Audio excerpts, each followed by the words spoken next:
And very recently, we have started working on the race. In particular, we've been looking slightly in the order Myliobatiformes, and very recently we have started looking into the Torpediniformes. So let me just brief you about the outline of the talk. So what I will be presenting a slide on the race classification, morphological identification, some cases of the species complexity, and what are the advents after the advents of the molecular methods, what are the developments, and what are molecular taxonomy, phylogeny, what different molecular markers we've been using in the phylogeny, taxonomy and phylogeny, including cytochrome oxidase 1 and ND2, as well as very recently on the mitogenome. And at the very end of the talk, I'll take you to the very newly designed website by us for the Project Ray, and that is projectray.wordpress.com. So let us start. Let us start from the very beginning. So if we look into this tree of life, it shows the relationship among the common group of organism. And the main branch, as you can see, that has splitted close to 700 million years ago, forming the two distinct branch. One is deuterostemia and then the protostemia. If we look where the rays are there in the tree of life, we can see that they are in the deuterostemia and within the phylum Chordata. If you look in the phylum Chordata, you can see that there is a subphylum Vertebrata, which is having a superclass Pisces, and that includes the Chondrioctes, that is the cartilaginous fish. Within the class, in the Elasmobranchi subclass, we have sharks and the rays, and also within the cartilaginous fish, we also have the chimeras that we are not going to look into today. But if we look where the rays, skates, and the shawfishes are, that is in the suborder, that is superorder, that is Batoid. Within the Batoid or superorder Batoid, which we can see that there are 4 distinct orders. The first one is Rhinopristiformes, the second one is Myliobatiformes, the third one is Regiformes, and the fourth one is Torpediniformes. If we look into the body structure or the morphology, we can see that Rhinopristiformes is more like a shark-like body, moderately depressed, pectoral fins not greatly enlarged. Whereas in the Myliobatiformes, we can see that it is more like a disc-like body, dorso-ventrally depressed, pectoral fins are greatly enlarged, thin tail, and whip-like and without fins. Whereas in the Regiformes, we can see disc-like body, dorso-ventrally depressed, pectoral fins greatly enlarged, tail thick with the fins, body robust, often with the dermal denticles. Whereas in the Torpediniformes, we can see the disc-like body, dorso-ventrally depressed, pectoral fins greatly enlarged, tail thick with fins, body is fleshy with the naked skin, and the electric organs on the either side of the head we can see. So based on these morphological characters, we can easily go into the order, at least the classification or the identification up to the order level, that which specimen belongs to Rhinopristiformes, Myliobatiformes, Regiformes, and Torpediniformes. Looking back again within the 4 orders, we can see that the first order, let's say Myliobatiformes, overall there are 12 families and close to 250 valid species. Whereas in India, based on the literature survey, what we've been doing, almost representative of 8 families are present, belonging to 51 different species. Whereas in Rhinopristiformes, there are 5 families, 70 valid species, and in India, we have 4 families belonging to 14 different species. In Torpediniformes, that is also electric rays, we have 5 families, 68 valid species, and in our country or in India, we have 3 families belonging to 13 different species. In Regiformes, there are 4 families, 301 valid species, and in India, we have 2 families and more or less 4 species, which is reported yet. If we look, if we go down within the family among the different genus or the species, for the identification, we have the morphological and the meristic characters. And the previous speaker, Dr. Sobha, has already highlighted some of the morphological and meristic characters which we need to look into identification of these rays. we have to look into the dorsal ventral part. If we have to look into the various different like standard length, total length, there are many characters. I have just taken some of the images from different websites and the sources, and depending on that, we need to go deep into the identification. There are different disc shapes, pelvic fin shapes, tail shapes. There are tones and the patterns among the different specimens or the individuals or the species, and based on that, the identifications are done. So basically, if you look not only at the order, but also at the family level, based on these morphological and the meristic characters, it is pretty much okay to go up to the family level, like Pristidae or Rhinidae, Rhinobitidae, and Glycosidae in the Rhinopristiformis. Whereas in the Torpediniformis, you can easily identify the specimen belonging to Torpedinidae, Narcinidae, or Narcidae. Similarly, in the other, just a moment. Similarly, in the other two orders of the Batoids.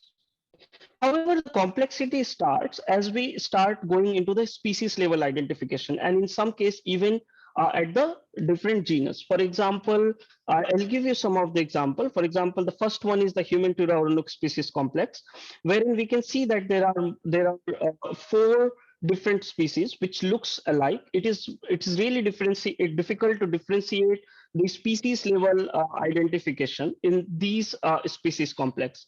Similarly, in the Neotragon coli, which belongs to the order Myliobatiformis again, you can see that there are more than 10 or 11 different species which looks very much alike. However, very recently they have been formed, they have been identified up to the species level depending on the different geographical locations. Similarly, again in the order Myliobatiformis, we have the Atobitus narinari species complex and also Atomylus niscophaeus species complex. The species complex is not only limited to the order Myliobatiformis. We can see also that in the case of the Torpediniformes, for example, the torpedo species complex, wherein different species of the torpedo looks very much alike, and it is very difficult for not a very trained person to identify up to the species level. Similarly, even in the Rhinopristiformis, we can see that, for example, Acroteribatus leucopilus, we have the species complex, and the species identification is not that easy. So to combat that,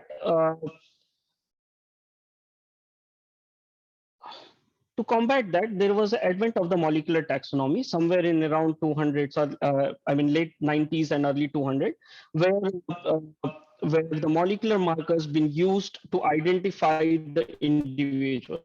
Uh, Due to the species complexity, a number of individuals which were wrongly identified before, right, they have been synonymized. The number of the species increased or decreased depending on the species complexity.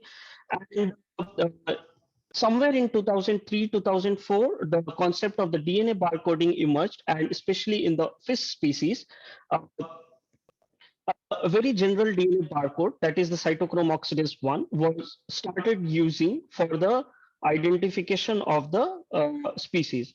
The advantage was that it was a rapid, accurate species identification. It had the potential to differentiate the cryptic species, thereby increasing the local diversity across the world. A small portion of the tissue could be stored, and these were some of the advantages which were suggested because of the use of the DNA barcode, mostly cytochrome oxidase 1. And if we go in little bit detail about the cytochrome oxidase 1 subunit, basically the fish F1R1 region, close to 655 nucleotide bases were primarily used for the identity or for the DNA barcoding of the even the elasmobranchs. And why cytochrome oxidase 1 were used? Because it was suitable for the barcode, because the mutation rate was often not fast enough to distinguish the close related species. More than 2% sequences divergence were typically detected between the closely related animal species, and it was expected to be highly effective in the animal kingdom. So worldwide, cytochrome oxidase 1 started using for the molecular taxonomy, phylogenetic relationships among the taxa, and biogeographic distribution of the rays. India was also not far behind. A number of studies came in the last 2 decades where the cytochrome oxidase 1 was used for the DNA barcode for the elasmobranchs, and that also include the superorder batoids.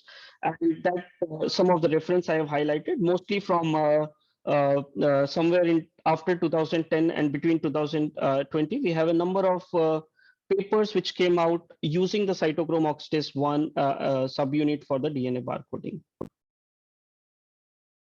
Also, cytochrome oxidase 1 was able to it was reported in 2013 that it was able to uh, solve the cryptic species complex problem of the Himantura genus, especially this Himantura leoparda complex, where previously it was because of the similarity in the morphology, it was difficult to identify up to the species level.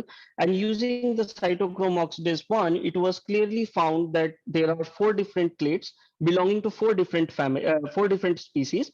For example, Himantura leoparda or Noc undulata. And then in 2013, the first time Himantura tutul was identified it as a novel species using cytochrome oxidase 1. Also, when the cytochrome oxidase 1 gene was used, Himantura undulata and Himantura faba was found to be the same species. So faba became undulata. Keeping that in mind, when we started working in the ray phylogeny a bit in 2019-20, we found a specimen in Mandapam, which were very much similar to this recently reported species of tutul. We did the DNA barcode and the molecular phylogeny, of course, and we found that this species is very much related to what was a new species of Himantura tutul that we reported. And also we found the morphological variants, like there is like shape of the snout, proportion of the disc width, disc length, tail length, and finally spotted leoparda-like pattern, which was reported in the Bocital 2013 paper. And that's we reported the very first record of the fine spotted Vipere Himantura tutul in the Indian coastal water. However, if we look into the schematic catalog of fishes, Himantura tutul is considered as a junior synonym of Himantura urnuk. This is because the the molecular biologists working in the field of or working for elasmobranchs are divided with the thought that cytochrome oxidase may not be a very good molecular marker for DNA barcode and the molecular phylogeny. For that, I'll come a little later, but let us just continue with the cytochrome oxidase 1. Again, in 2018, a Neotragon indica, which is a part of the species complex of the Neotragon coli species complex, was found to be novel species, again based on the cytochrome oxidase 1 and one more marker, that is cytochrome B, right? Uh, Even with these two markers, it was considered or it was found to be a novel species. And the Neotragon coli species, which was or part of or which was a complex of 10 different species based on the different geographical location where they were found. Nutragon indica, so Nutragon coli, which was found previously in India, was considered as a Nutragon indica. That was again cytochrome oxidase 1 and cytochrome B. So what we did is that we since cytochrome oxidase 1, which was also a barcode gene and heavily used by different researchers and scientists in our country, we have looked into the data which is there in the database and also mined throughout the literature and found out that there are close to 287 gene sequences, cytochrome oxidase gene sequences for the order Myliobatiformes, and we also did a number of sequence Tamil Nadu coastline, and we made the phylogeny. What we found was, depending on the cytochrome oxidase 1 gene sequence, that it found 2 different clades with several subclades. Uh, Myliobatidae and Deciatidae were non-monophyletic because some of the species of these families were going in different clades, as you can see in the phylogenetic tree I've been showing on the screen. And Decididae was found to be the most diverse family, mostly because more number of gene sequence were also available for this. And a total of 34 species could be resolved with cytochrome oxidase sequences. And as you can see, data is used from various different papers published in the last 10 years, whereas and also some of the sequence we generated as a part of the study. We also looked into the geographic pattern, and we found that for some species for which there are many sequences available in the database, and if we look into it, then we can clearly see the population of the East Coast is diverged from the population of the West Coast. Though I am showing here the results only for the two species of the order Myliobatiformes. We have tested it with 4 to 5 species, and similar kind of trends were available. For example, here we are showing you for the Gymnora procellura and the Brevitragon imbricata, and clear distinction between the species found in the east and the west coast were found. So we are not saying that the population is different. We are saying that this is based on the cytochrome oxidase 1 gene. We found that the population in the east coast may be different or diverged from the population of the west coast. However, as I said, that there was an issue which was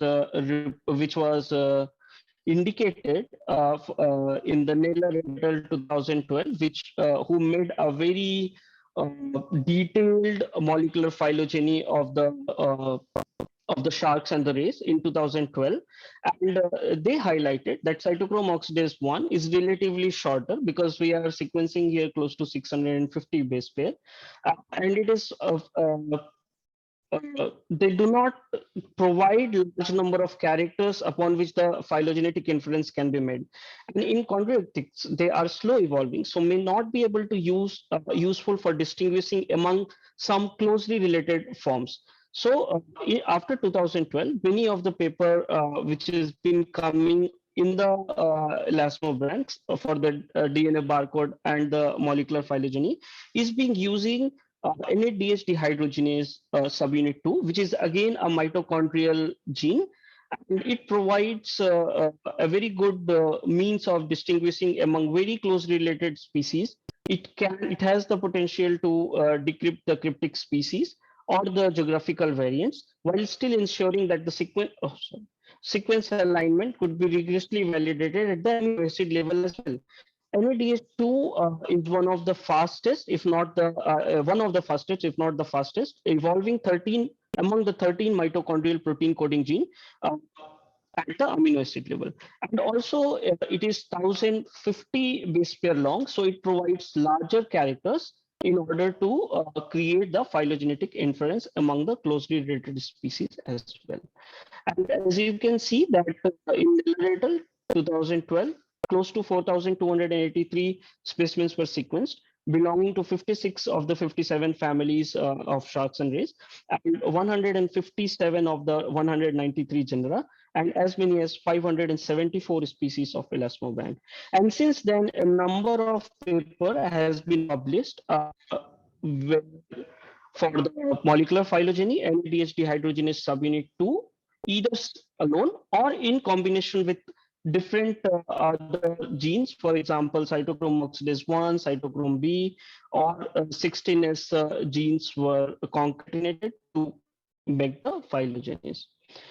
However, in the last 5 years, because of the cost of the sequencing decreasing a lot, and also the uh, possibility to do the bioinformatic work is much easier, more and more researchers across the globe are doing the uh, mitochondrial genome sequencing and making the mitophylogeny in order to resolve the species or in order to understand the phylogenetic relationships among the species of the elasmobranchs. So you can see there is a one paper which came in 2017 where 82 species of elasmobranch DNA, I mean mitochondrial DNA was sequenced, and that include 37 of the batoids. Whereas a very recent one, 172 species were combined to make the phylogeny, and that included 79 of the batoid species. And there is a designated website or web server for the called as mitofish, where the mitochondrial genome database of the fishes are available. And upon looking into that website, we found that 93 species of belonging to the four different order of batwoids, for which the mitogenomes are available. And if we look here, 40 belongs to the order Regiformis, followed by 34 in Myliobatiformis, 13 in Rhinopristiformis, and 6 in Torpediniformes. And a very recent paper, more and more work has been also taken up on the mitogenome level uh, in our country. For example, the very recent work on the mitochondrial genome of Indian Ocean blue spotted muskrat, Neotragon indica, and its phylogenetic relationship within the Decididae family.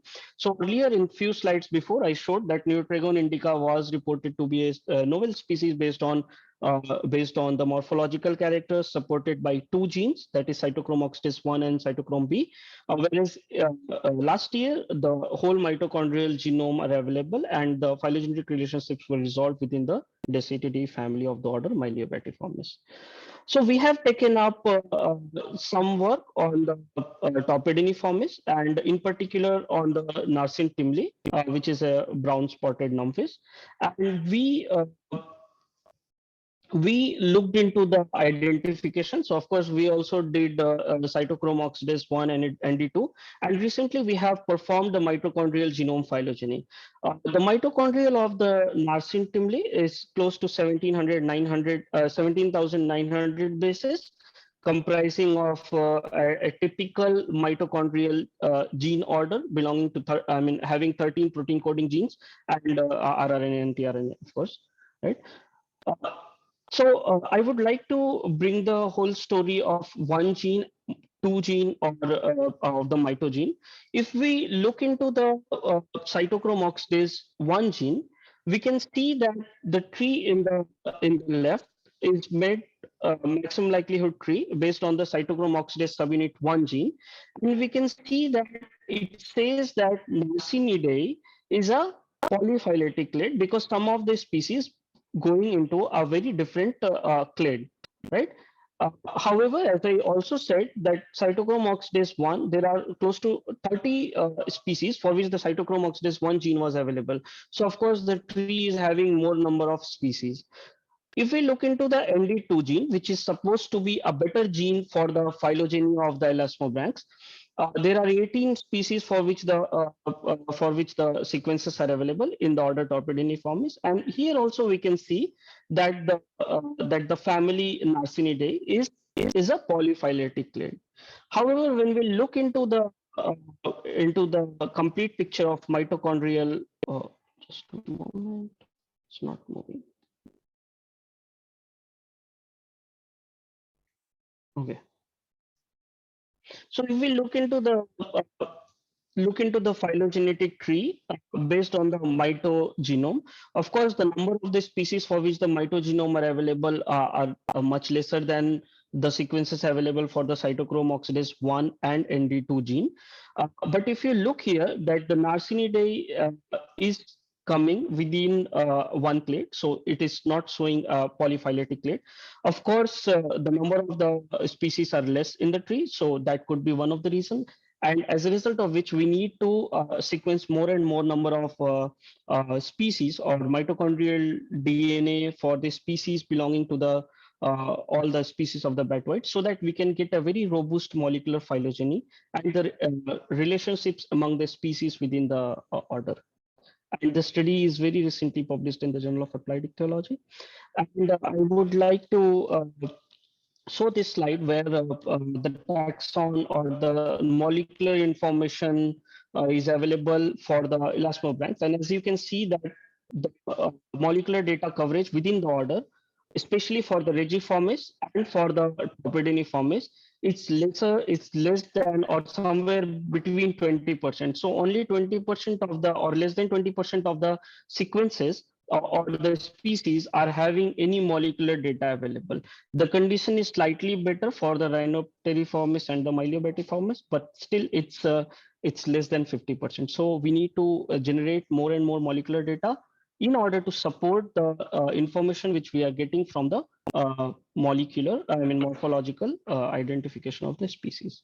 So the summary or the conclusion or the takeaway message for the whole presentation is that identification up to the species level is comparatively easier based on the morphological and the meristic character.